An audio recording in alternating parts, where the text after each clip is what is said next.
రాత్రి జరిగిన ఎపిసోడ్లో ఇమ్మాన్యుయల్ గారిని చూడగానే మీకు ఏమనిపించిందో కామెంట్ చేయండి. భరణి గారు ఎలిమినేట్ అవ్వకముందు ఎవరి వల్ల కాదు నీ ఒక్కడి వల్లే అవుతుంది అన్నప్పుడు నాకు సపోర్ట్ చేస్తావా ఇమ్మాన్యుయల్ అని అడిగితే నీ పక్కనున్న వ్యక్తి కంటే మీరే బెస్ట్ అంటే ఖచ్చితంగా మీకే సపోర్ట్ చేస్తా అన్నా అని చెప్పాడు. ఆ తర్వాత సంజనా గర్లాని దగ్గరికి వెళ్ళి భరణి గారి గురించి బ్యాక్ బిచ్చింగ్ చేశాడు.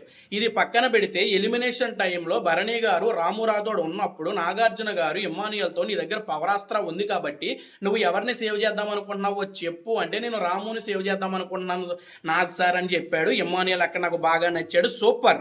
దీన్ని బట్టి మీకు అర్థమైంది ఏంటి, రాము రాథోడ్ ఇంట్లో ఉండాలి, భరణి గారు ఇంట్లోంచి బయటికి వెళ్ళిపోవాలని చెప్పేసి ఇమ్మాన్యుయల్ అనుకున్నాడు. అవునా? Note this point your honour. తరువాత భరణి గారు చిట్టితల్లి శ్రీజ రీఎంట్రీ అయితే ఇచ్చారు. వీళ్ళిద్దరిలో ఒకళ్ళ మాత్రమే హౌస్లో ఉండే అర్హత ఉంటుందని బిగ్ బాస్ చెప్పాడు. ఆడియన్స్ ఇంప్రెస్ చేయడం కోసం వీళ్ళకి మధ్య కొంచెం టాస్క్లు అయితే పెట్టాడు అనమాట. ఫస్ట్ టాస్క్ రద్దు అయిపోయింది. సెకండ్ టాస్క్ వచ్చేసి భరణి నెగ్గాడు. భరణి తరపున దివ్య అండ్ శ్రీజ తరపున శ్రీజ ఆడుకున్నారు. సెకండ్ టాస్క్ వచ్చేసి శ్రీజ నెగ్గింది. శ్రీజ తరపున కళ్యాణ్, భరణి తరపున రాము రాథోడ్ ఆడారు. థర్డ్ టాస్క్ వచ్చేసి భరణి నెగ్గాడు.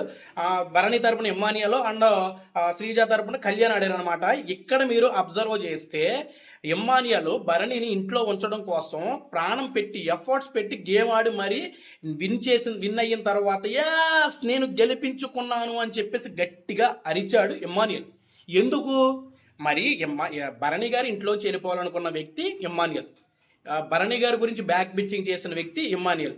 మరి రీఎంట్రీ ఇచ్చిన తరువాత ఎందుకు అంత ఎఫర్ట్స్ పెట్టి భరణి గారిని హౌస్లో ఉంచాలని ఎందుకు ట్రై చేశాడు నేను చెప్పనా? ఎందుకంటే ఇప్పటి వరకు మంచితనం అనే ముసుగులో కామెడీ అనే వెపన్ని యూజ్ చేసుకుని హౌస్లో ఉన్న వాళ్ళందరినీ కూడా తనకు పాజిటివ్గా మార్చుకుని ఇన్ని వారాలు 7 వారాలు నామినేషన్లో లేకుండా వచ్చాడు.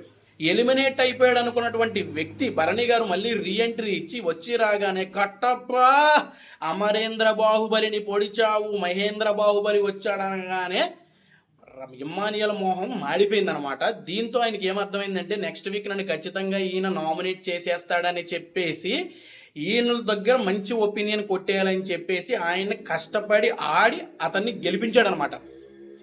The biggest fake person and safe player in the Bigg Boss season 9 Immanuel.